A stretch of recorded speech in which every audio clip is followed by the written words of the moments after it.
the flickering light of Asia, or the Assyrian nation and church, when Christianity was rejected by the Jews, found more receptive mood among other nations. The Prince of Nazareth was too humble for the pride of the Hebrew.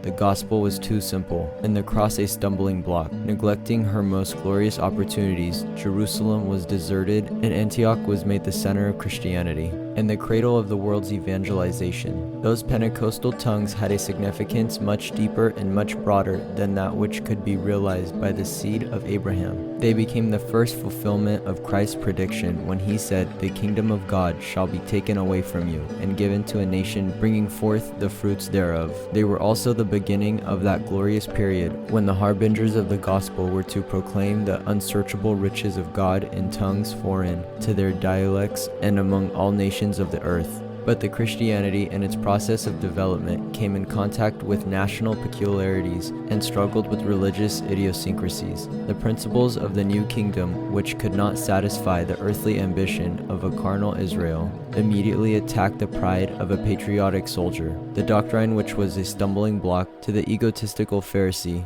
seemed to be too simple to the speculative mind of the philosopher. The solidity of the Roman Empire, which was maintained by the worship of the Roman deities, was at once threatened, and the mythology of the Athenian brought to naught in the light of a new revelation. Consequently, there ensued a serious conflict, a conflict that was destined to destroy both marble and monument which stood for national achievements, and sever a glorious history from the ascribed merit of a blinding superstition.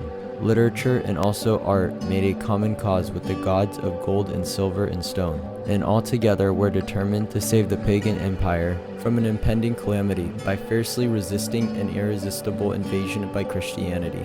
But it was not so in the East. All the local surroundings were favorable to the entrance of Christianity. The historical antiquity made vivid the sacred remembrances of the just who walked with their God. The prophetic utterances still echoed with undying emphasis out of the tomb and shrine. Ruin and destruction vindicated the authenticity of the sacred history. River murmured the song of captivity.